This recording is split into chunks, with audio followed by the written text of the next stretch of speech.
Oh, good morning, everybody. Good to see you all. Welcome, welcome. Namaste.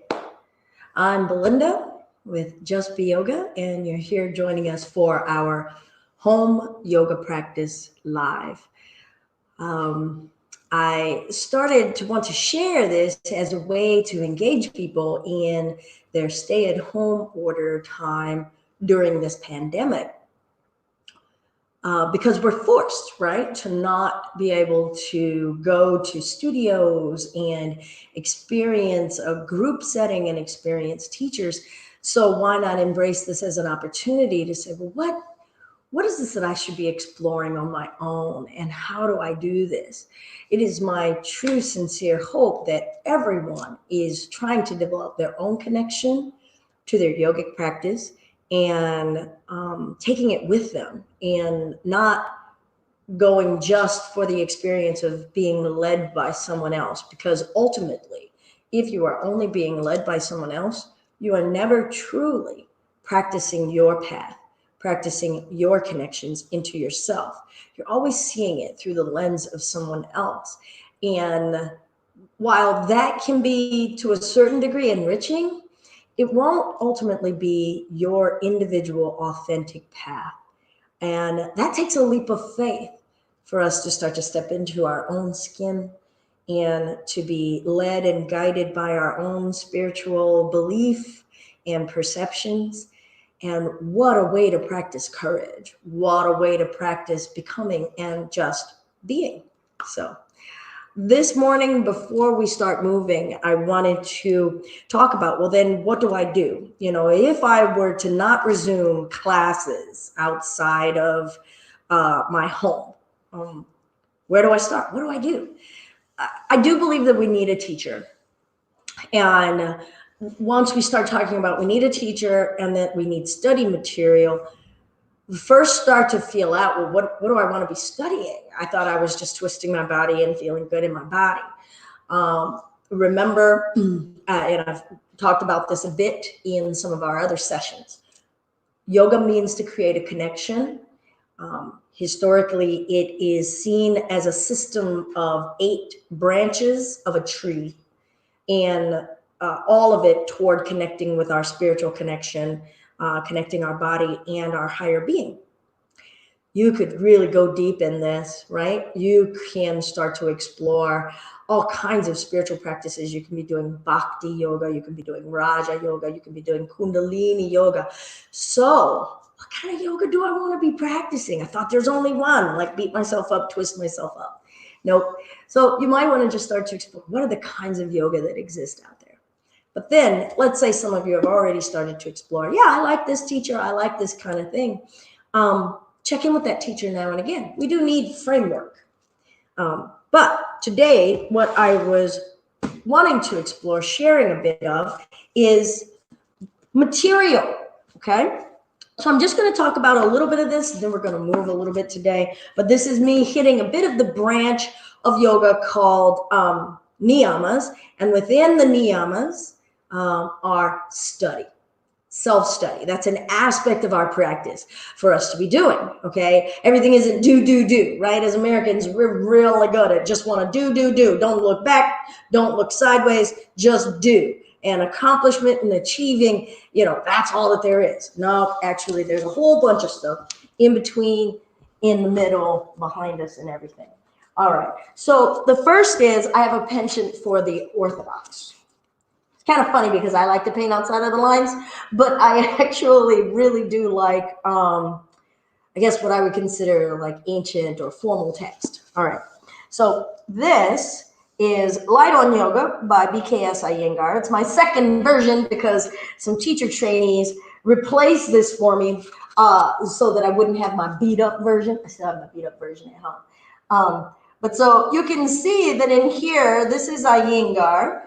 BKS Iyengar, and this was his book that he wrote way in the 70s, really ended up being a catalyst for a lot of growth of yoga in the United States. Goes over philosophy in the beginning, posture by posture for various pages, talks about the anatomical and the physiological benefits of various postures by joint, by organ, gives you the Sanskrit. So it's a great Bible to have in your library. It might be a little dense as far as like a beginner book, but it's definitely accessible and readable. Next, I'm just going to give you some easy ones that you'll probably be able to find super cheap on a discount counter of some sort at a bookstore, if you could ever go to one again. But these are both by a woman by the name of Mira Mehta, and she really breaks down big picture book style, right? Big picture book style about poses. Really, that's it. Not a lot about philosophy, but about postures. And you're going to see various renditions of postures, as you can see some things with pillows, how to do stuff with chairs. Really good to kind of look at what are some postures, what are some alignments inside of that. That was just a how to use yoga. This one is just about Iyengar yoga, but it is still Mira Mehta. This is another book that has been really helpful in my practice, and this is Yoga Therapy. And looking at yoga and Ayurveda, and that's a system, a health system in Indian history and tradition, and for health and fitness, but its approach to the postures and what we're putting in our bodies and different cleansing practices, etc. Its approach is about finding that balance, spiritually, physically, etc. So great, easy to read. Here, I'll pop open some dynamics, if you can see any of those pages, giving you a look at some of those dynamics, and letting you know areas when to inhale, when to exhale, etc. Much of what I've shown you were written by people of Indian descent. I try to have my library be as diverse as possible, but also as indigenous as possible. I'm wary sometimes of digesting practices and cultural traditions and rituals that are from nations of color being translated through a Eurocentric lens. So I really work on my own personal desire to build my library and my base of knowledge from the perspective of people of color, because I am a people of color. However, I'm going to show you a book by Lilias Olin, and as you can see, she's a white lady, but she's a really cool white lady. She's also a person who is best known as like the lady who introduced yoga to PBS in the 70s. And here's a picture of her on a PBS program in the 70s. But what is great is that you're going to see, this is Lilias, well, this was Lilias about 20 years ago, as an older person. And what I love about her book is guiding you not only through all the 8 limbs of yoga and what yoga is, but that she's wearing it in her skin as she has transformed and changed and aged in this physical shell body, and learning how to change that relationship in that body as we're growing and aging, as well as what that does with our mental practices as well.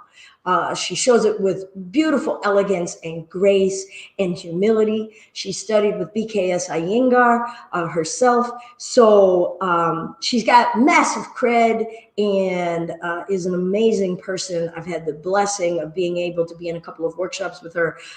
So that is just a beginning. I'm not ever going to say that that's an end-all be-all of our practice or of the library, but to start investing in that library and using your own gaze to feel out what's resonating for me. For me personally, Belinda, I have really needed to see what are the philosophical connections and the spiritual connections, because I have spent in my lifetime in a physical sports sense in my body that wasn't always kind. So I've treated my body like a performance machine, right? Whether it was for rugby, whether it was for basketball. I didn't treat it as though it was a relationship with a vessel that's carrying my spirit. And that's some language that Iyengar uses and that I have adopted, that he taught me in this book, that the practice of yoga poses prepares our bodies to be fit vessels for our spirit. And that changed my whole perspective about what am I doing with my body and my yoga. All right. So that is enough of kind of like the schooling portion of this home yogic practice. I like to do a reading each morning, whether I'm reading a philosophical sutra, whether I'm going to read something inside of a how-to element of a book, but I bring in an element of that study into my day-to-day. When I wake up, have some tea, cleanse my body, eliminate, have my sit space, and then I read and ingest, and I might sit again in a space of reflection. That's kind of the purpose of Shavasana, if you're familiar with that corpse pose, that rest pause, right? It doesn't just always mean it's only at the end, right? So there are practices, and that's something that sometimes I appreciate about the Bikram practice, is this stoppage and this all stop pause. And they do a few Shavasanas throughout their practice. And I've gotten to really internalize that feeling of, oh, yeah, how often do I use that emblematic pause? And when do I need it? How do I integrate it into a part of my life? So I like to reflect, read, reflect. All right, so I'm going to come onto my mat. Good morning. And we're going to, I'm just going to, actually, I'm going to sit.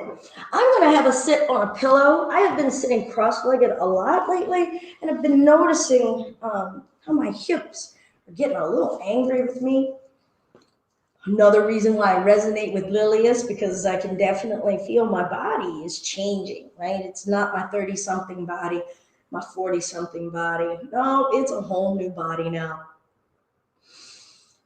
So make yourself comfortable in your sit space. It can be sitting in a chair. It can be sitting like I am on a pillow or a block. You could be sitting with your legs out in front of you. Make a choice. Bring in that truthful, honest wisdom about how you're wearing your body right now and how you're positioning your body to hold your spirit. So chest is lifting. I am intending the energy of my spirit to rise.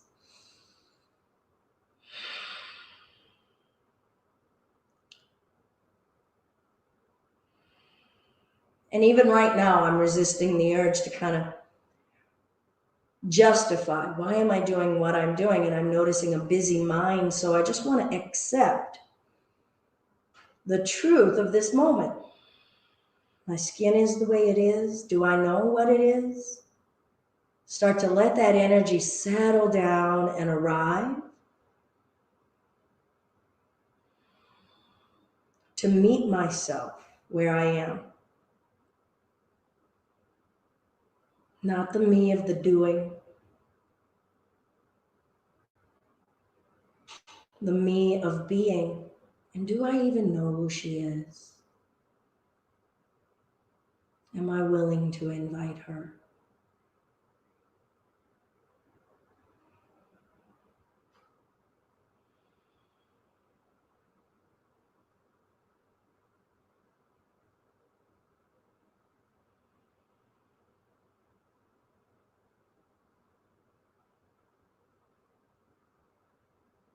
Observe my body, observe my breath, observe my mind, and eventually observe the observing.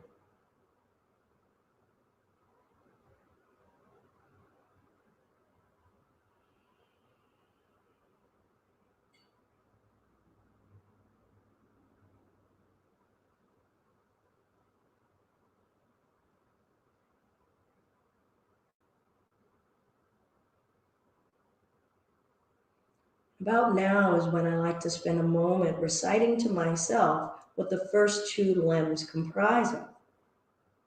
The first limb, the yamas, ahimsa, non-harming.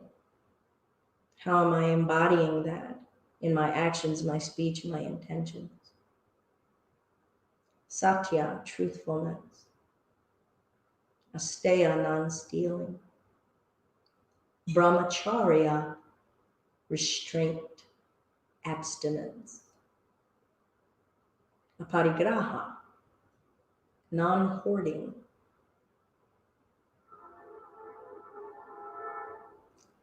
And then our niyamas. Saucha, purity, competing with our train. Tapas, discipline or devotion. Devotion. How am I wearing and existing within devotion?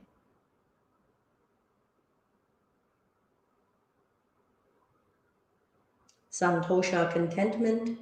Svadyaya, study, which we've already talked a lot about this morning.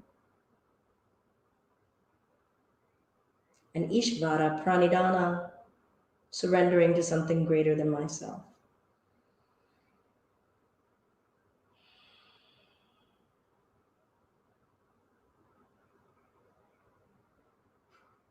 I often like to do this portion outside on the porch when the weather is nice, out in a field, and reflect and meditate on those 10 elements. Checking in with where I have been with any of them lately, humbling myself to a level of honesty, a level of dedication, a level of spiritual surrender.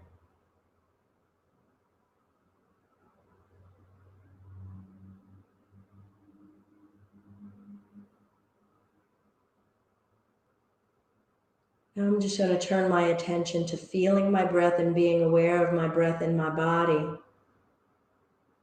Noticing where in my physical body I'm aware of the breath. So right at the entrance of the nostrils, going up the nasal passageways,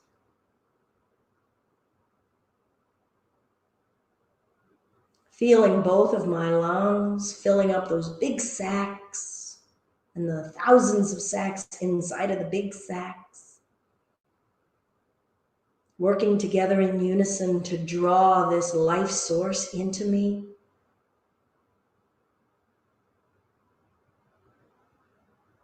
Feeling that coordination that's going on, that mutual reliance, that synchronicity, that dependence.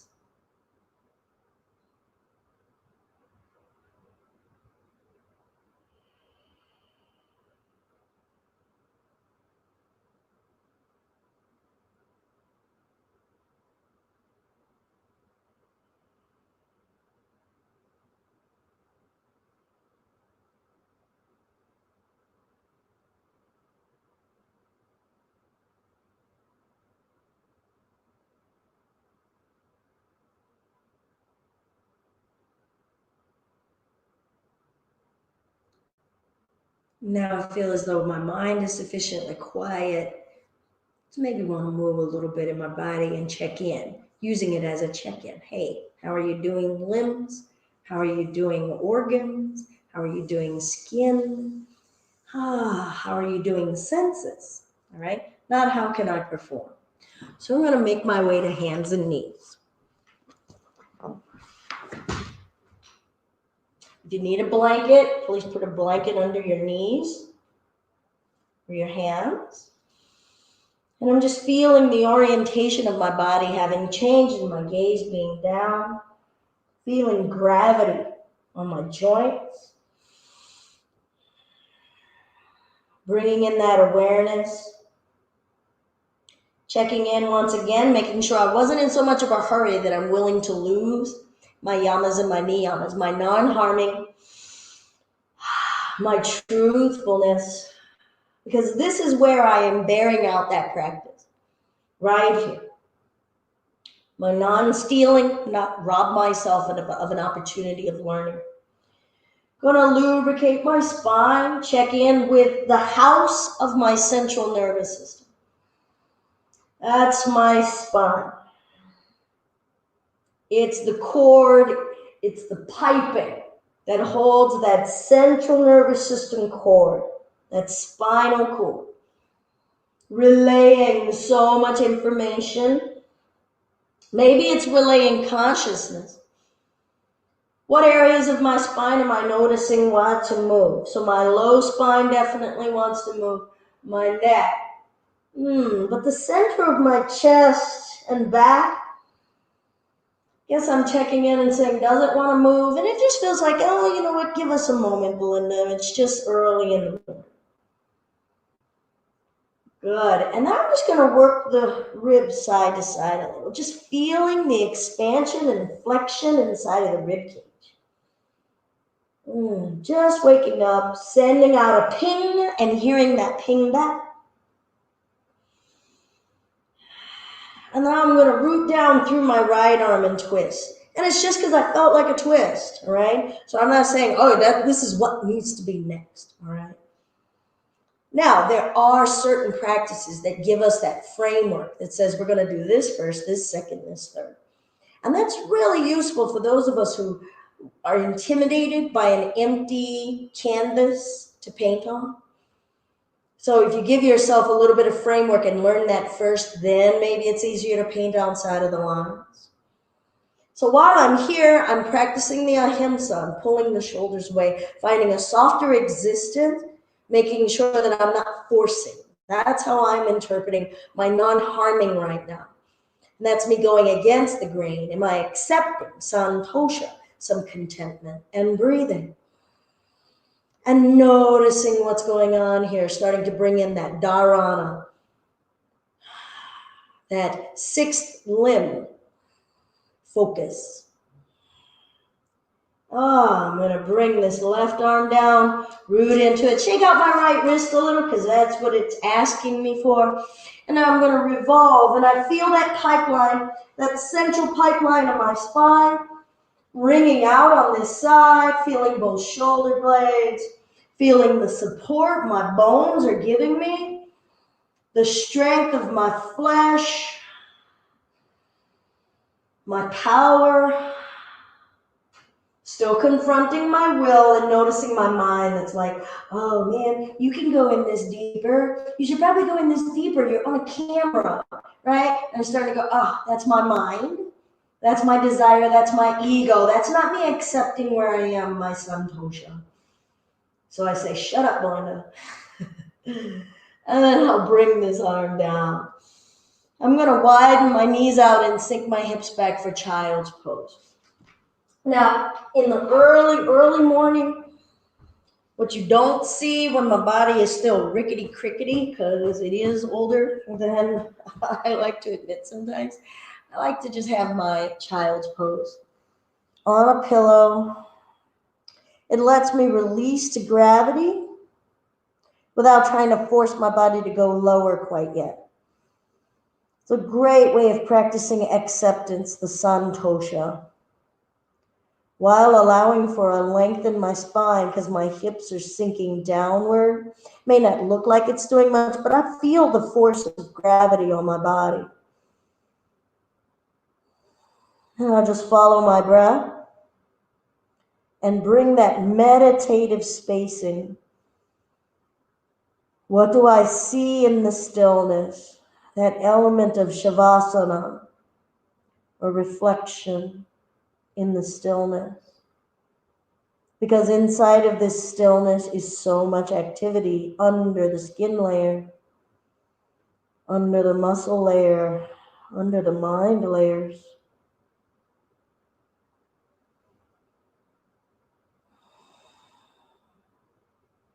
How is my vessel carrying my spirit right now? Right now, my spirit is like, yay, this is nice.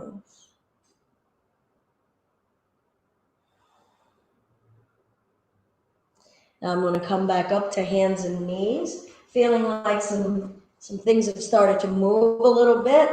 Felt a little weight bearing, wrung out my spine in a couple of directions. I'm gonna work my neck a little bit. Understanding for me that the tension I feel in my neck is because of the stress I put on my neck on a daily basis. So working it out, getting it ready for whatever load I'm going to ask it to carry today. Because it's a load of crap for me to say, and today I will carry no tension in my neck. Look, I've been carrying my stress this way my whole lifetime. I don't expect for it to change in a second.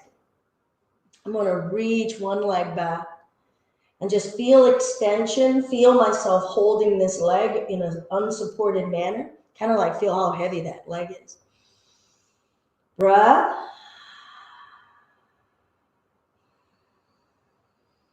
And then I want to step this leg up.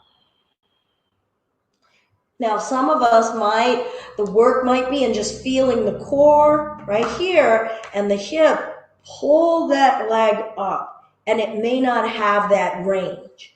You might find that you get it up here due to whatever's going on in your knee, your hip, and your core, and then help it, position it up there.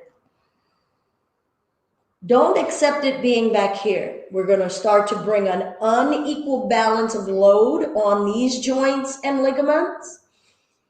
And we're not asking the core to learn how to bring this up here. So if you've got to work on it and feel yourself employing your strength to do so, do it. Now, this may not feel good for folks who have stuff going on with their knee. If you noticed, I scooched this knee back a bit, and I'm going to dip down in that hip. I'm going to bring my hands inside of the inner thigh so you can see here. And I'm just feeling inside of the groin of my hip and my pelvis here, spaciousness, that rising. I talked about sitting in the body and letting my spirit have space to rise. Can I let my spirit rise from my hips, or is everything in me wanting to go, oh God, no? All right, so now everybody's choosing. Where do you want to be in these hips? Do you want less? Do you want more? What do you need? Are you trying to make your body fit into a mold too early, or into a mold it may never get into? Honesty, satya. I'm going to just shift back first. Now I'm going to ask my core to help me, because I just want to explore the truth of what's going on here. I'm going to lift that foot straight up. Just straight up. And already some of you, if you're trying this out, might be, this is crappy. What's going on, right? Now I'm going to bring that back, because I got to do a little test to say, what's going on here? Can you lift this leg, core? I'm going to step my other leg up, help it up there. Even noticing how I move in my body, right? I'm being deliberate and kind and gentle as I stepped it up.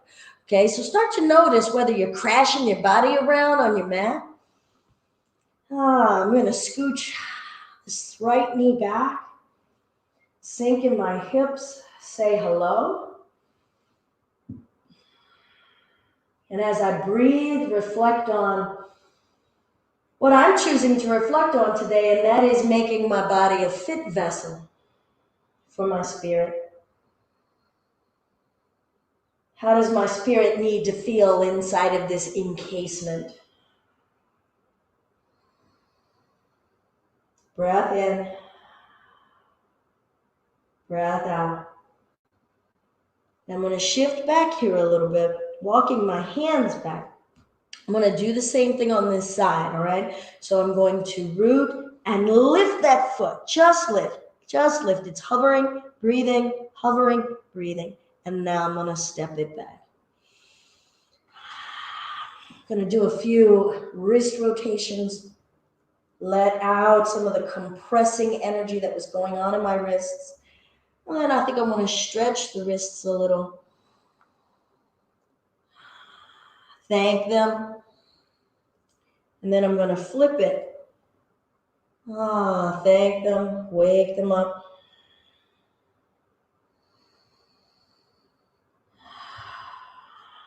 Good. I'm going to come up to hands and knees and reach that left leg back, because I didn't do that on that side. But you know what? The home practice I really love. Sometimes it can be scattershot, and sometimes it can be super precise, but I get to confront myself on, do I feel like I needed to absolutely do it the certain way? Do I feel like, some lightning bolts are going to come down from the yoga gods that I did it wrong? No, but if I treated myself with kindness and what I forgot, that gave me a chance to practice my yoga. All right, I'm going to bring that down. I'm going to tuck my toes. Get ready for my first down dog because I really want to feel some of that weight coming off of my spine. I like to bring in that element of surrender and bowing down to my practice. I pay attention to the base and the foundation I create for the pose in my hands and my palms, my toes, bringing that intention, remembering Ishvara Pranidhana, surrender to something greater than myself.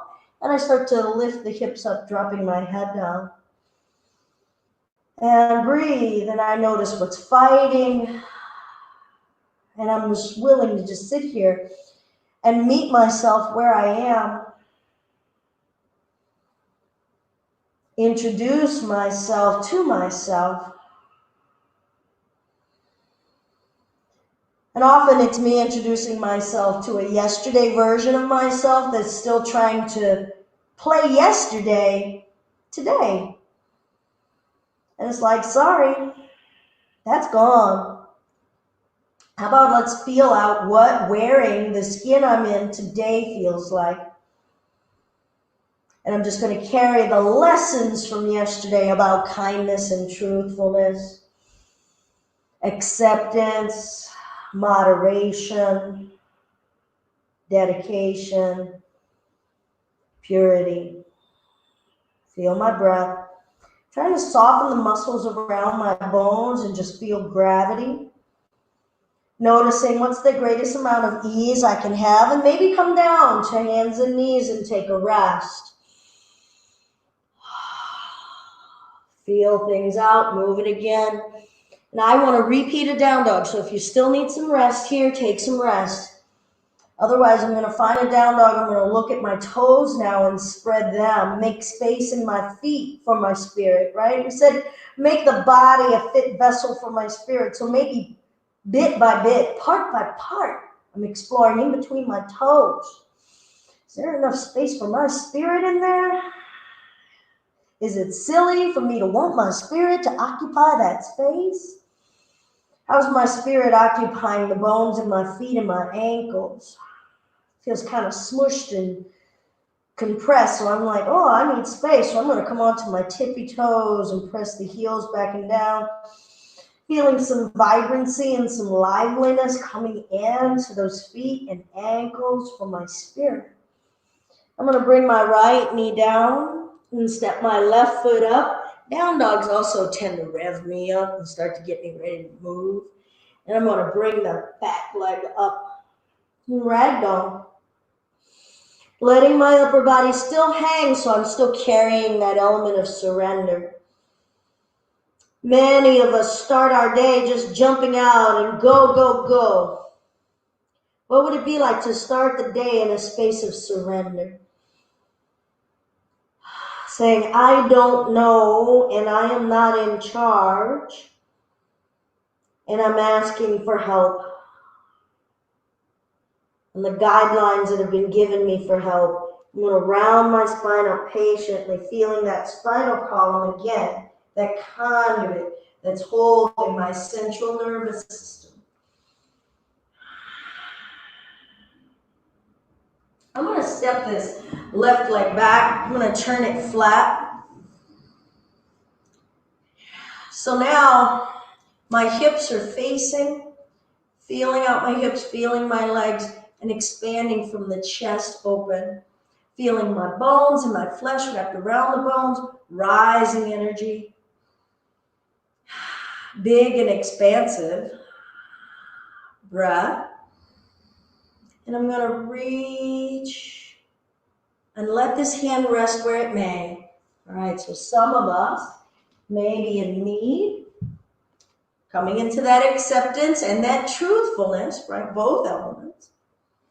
Maybe have that hand rest on a block for triangle. And then what is lengthening feel like in my body?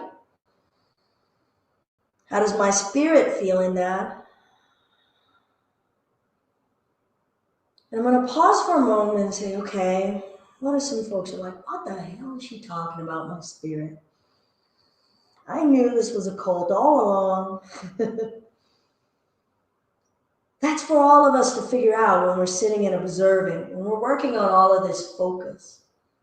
Yoga helps us start to develop that inner eye to observe what is going on, being present in all that we're observing. And within observation, we build awareness, awakening. Some call it enlightenment. And I get to observe all of my patterns. Oh, that's me forcing. Oh, that's my ego. Oh, that's my pride. Oh, that's my envy, right? I get to kind of butt up against all of that. May not be fun, right? All right, so some of us might be feeling like, wow, what's going on inside of this body? Now, what am I doing in my feet? Or were they just like, I don't know, I'm just listening to Belinda talk. They're kind of going numb. Okay, are we paying attention and feeling that out? Observe. I hear a lot of folks, I'm going to bring myself up, talk about sometimes, oh, I love to go into my yoga, I go somewhere. I'm like, well, I don't know where you're going. I'm going in here. And I'm starting to notice, oh, that's how I'm carrying myself. I don't go away on any yoga vacation, tra-la-la. All right, so I'm going to spin on this foot, observing how I moved, how I pivoted, and I'm going to spin on this foot. So now we're working on some of the big base structures of the body when we're coming into Trikonasana. That's what we're doing, triangle. So I've got the bones holding me solid in my legs, the muscles around those bones. Get to work on the spinal column, the ribs and the core to extend. All right, so I'm going to lengthen, feel this out, feel out even how I get there. You know, my shoulder on this side is talking, so it's like, oh, this is going to be a whole new experience on this side. Revolving my chest. Now, if this arm is tired, you should always listen. Don't force. That's this space of bringing that hand to the hip. And sometimes I just like to do it just to do it. To say, yeah, I don't have to do anything a certain way always. And there's a ton for me to observe and check out. If I just leave this arm down, it just takes out one less thing for me to be worried about. One less thing for me to observe so I can super focus. What's still twisting energetically? And then what do I let go of? Notice when I'm still trying too hard. I'm applying myself. I'm not accepting. So now you can go, okay, hold up. Maybe, didn't she say tapas was dedication, devotion, applying yourself? And santosha is acceptance and contentment. Are they at odds with one another? Conundrum. Balance. What is balance? I can start to apply the notion of applying myself into acceptance. How do I apply my acceptance? Ooh, that's a way to look at it. All right, so my legs don't feel like they're doing much, so now I'm going to squeeze my legs because, you know, I've been talking. Haven't really been able to observe. My low back is really slowly giving and yielding here.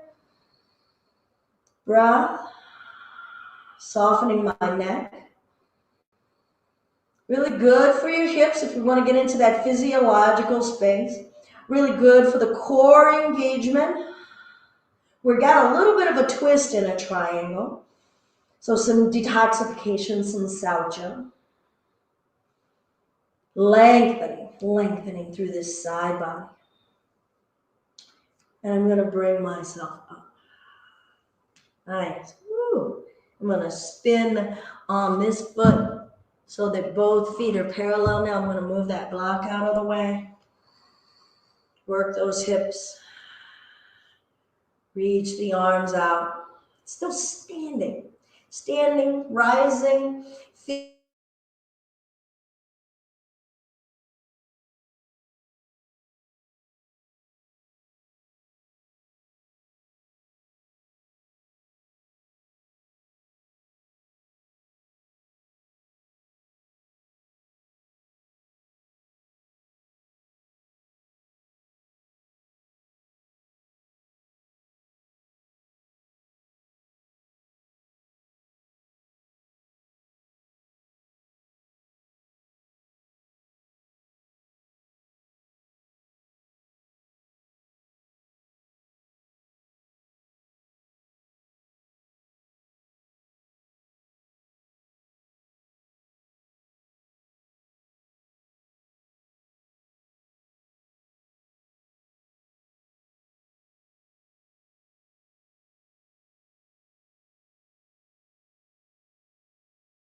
Can't understand.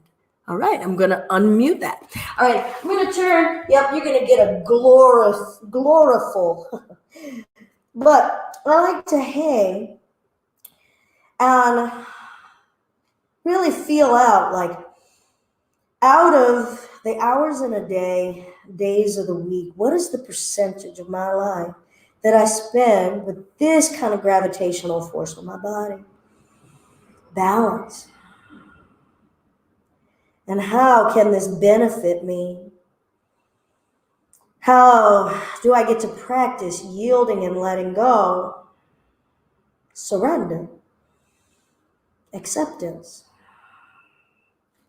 And all the while, I get to observe this slow, lengthening process that's going on back here. All right. I'm going to bring my hands down and bring my knees down. And I'm going to come to facing everyone and widen my legs out. So I'm in the same position, just a different relationship to gravity.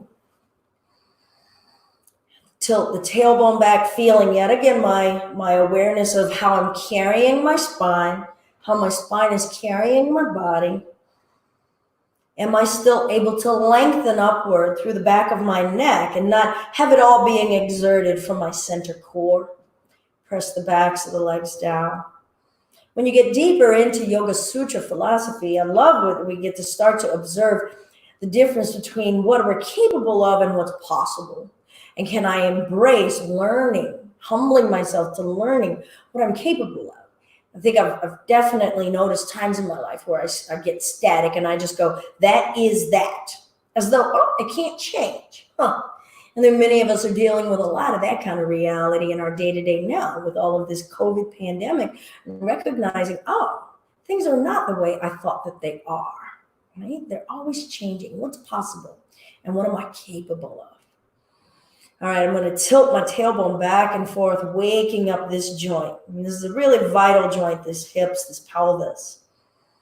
Huge for our circulation, huge for our digestion, for our elimination. It's said to be our energetic space of sensuality and feeling. I'm going to twist. Still yet again, working that spine from the root all the way up. And now I'm going to let my belly breathe, that satya, that cleansing. So I'm wringing out, feeling my organs. And then I'm going to wring it out to the other side. Ooh, this side is saying, don't try that same amount of force, that same amount of pounds of pressure. Breath.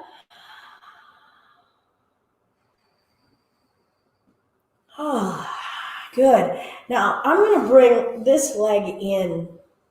I encourage if you have a strap or I guess I put the strap away. Let me go get the strap.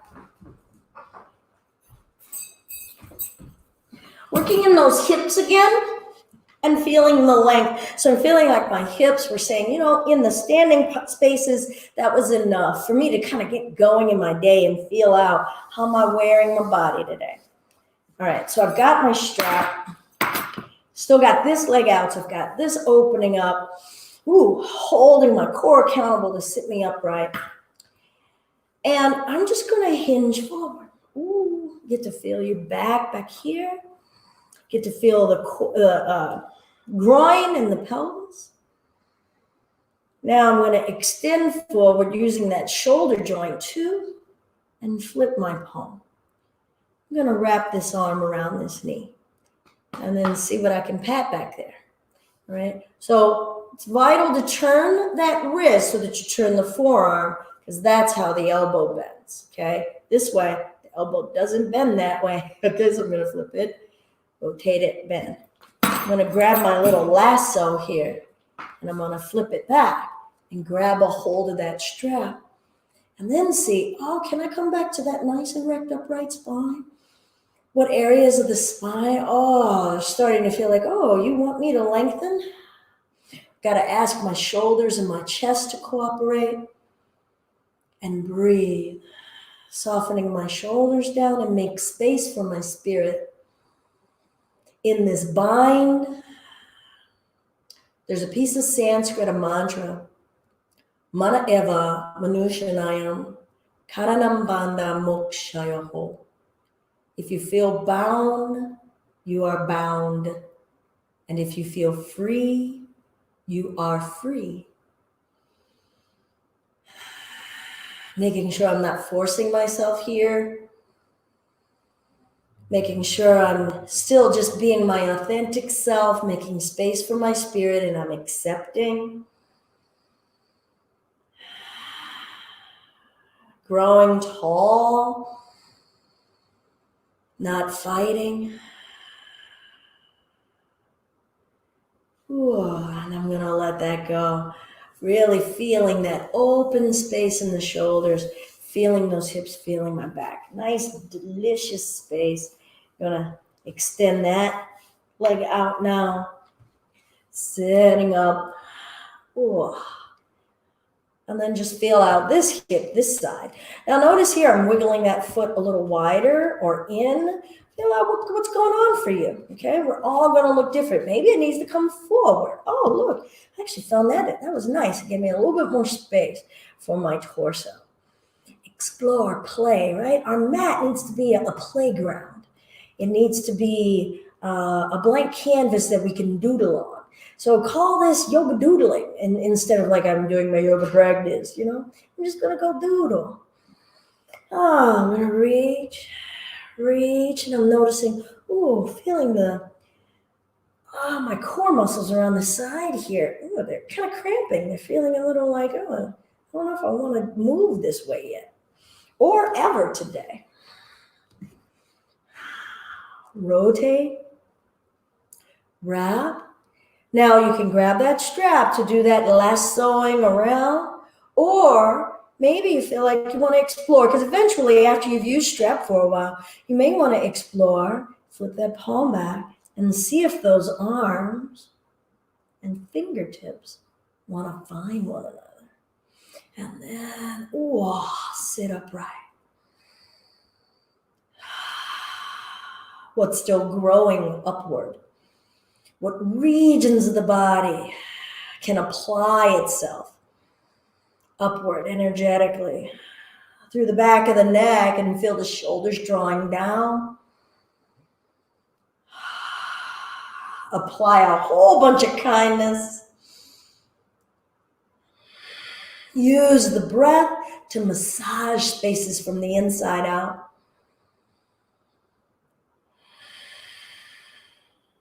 Apply myself to acceptance and contentment.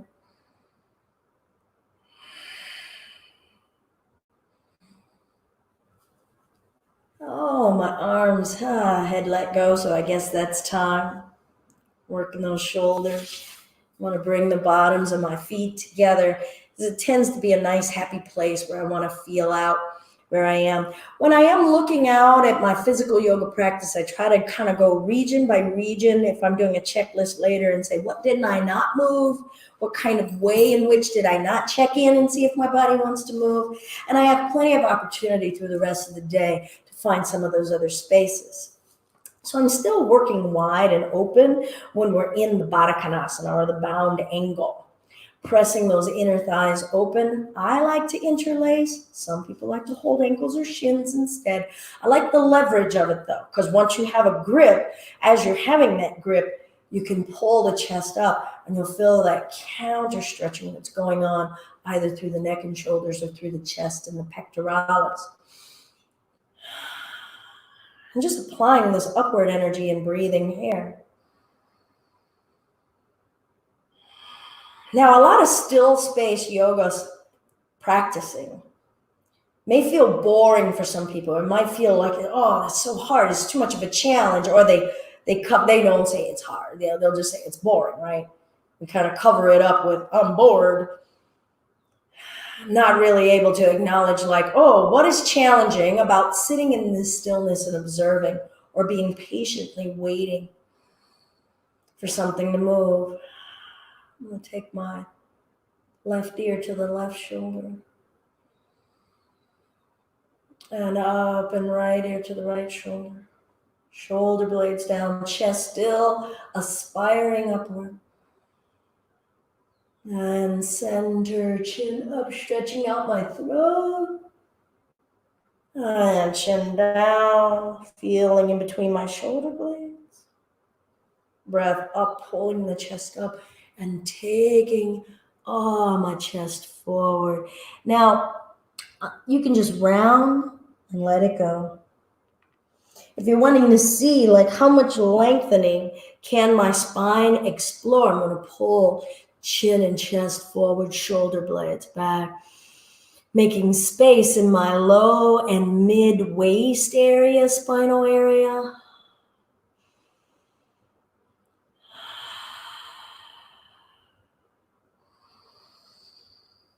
And I'm going to let my spine roll back up. A little bit of massage, touch, connecting, feeling what's going on, what's my body need, just waking it up, feeling it, feel an intentional touch, not a graze just from me putting clothes on it, right? So besides my shower this morning, what other ways in which have I touched it, engaged into getting to know my body and saying hello to it? I'm going to lay down on my belly. Really like to work some of my abdomen and organ awareness in my first spaces of the day. So I'm going to lay down on my belly. I'm going to do a sphinx first, so my elbows under shoulders. Pressing forearms down, growing tall through the top of the head, letting my belly breathe. Again, feeling that spinal column. Rooting down from the hips, but lifting up through the back of the neck and the top of the head. Noticing if I'm feeling inhibited and allowing my belly to breathe. Feeling that truth, that satya.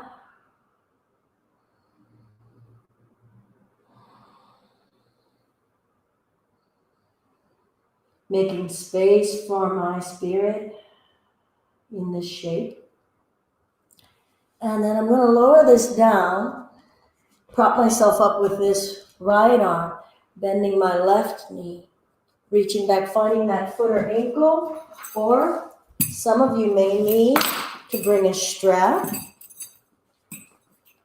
I guess I don't do this very often. And then you can just invite the heel this way with a lever in a nice kind way. Inner thighs together. Lifting the chest up. Relaxing the tummy. And letting the organs be touched with my contact with the floor. Unsqueezing my butt, recognizing where I created some tension, not allowing energy to move in there. That's what contracting and tensing does. It decreases space instead of making space for my spirit. A fit vessel for my spirit. And then I'm going to let that foot go. And I'm going to switch and find the other side. And move this out of the way. On this side, I'm just going to grab the foot. So if you need to get your strap, go ahead. And then your inner thighs together. Chest is lifting. Ooh. Making peace with whatever I feel. Feeling the front of that quad, the front of the hips. Seeing how I'm wearing the tension and the emotions of the prior day, of the prior moment, of the prior week, of the lifetime.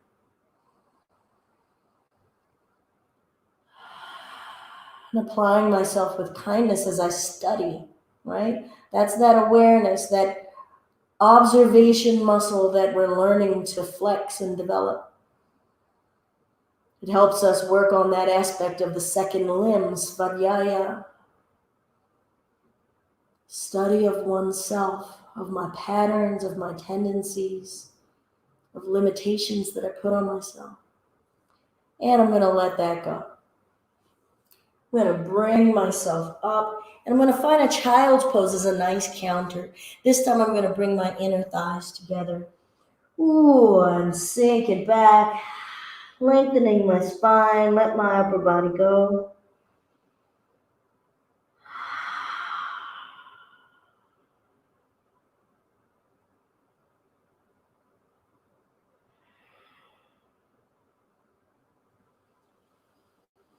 And bring myself up to a seated space. And I'm going to come and have a sit space with you, however you want to sit, okay?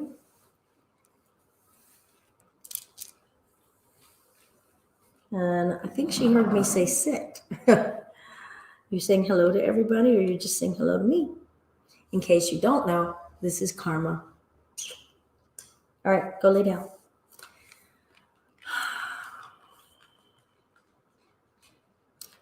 So we can be sitting with our back against the wall.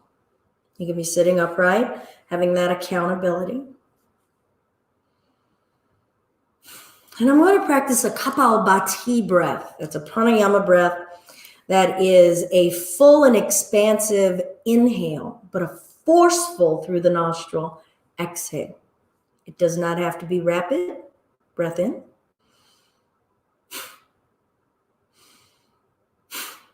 Use the diaphragm to press that breath up. Let the belly expand out as you breathe in.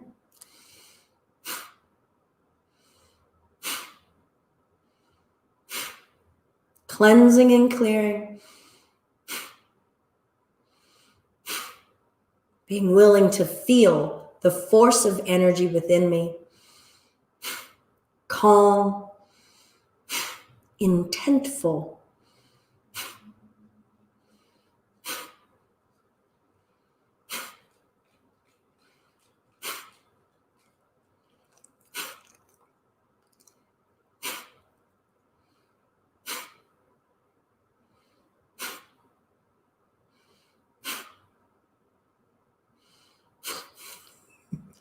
Go lay down. Go on. And now a few calm breaths. Following the breath in the nostrils, down to the belly, and following the breath from the belly, up and through the nasal passageways out. What is the breath carrying to my spirit from the outside? That cool, light, spiritual, graceful space.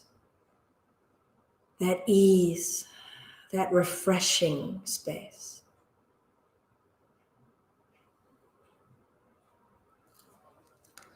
And you can bring your hands to your heart center at the Anjali Mudra if you like. You can just keep your hands down on your lap. All that is kindness and love inside of me recognizes and is grateful for all of the love and kindness that is inside of you. And when you're in that space in you, and I'm in that space in me, we are one. Namaste. Thank you all so much.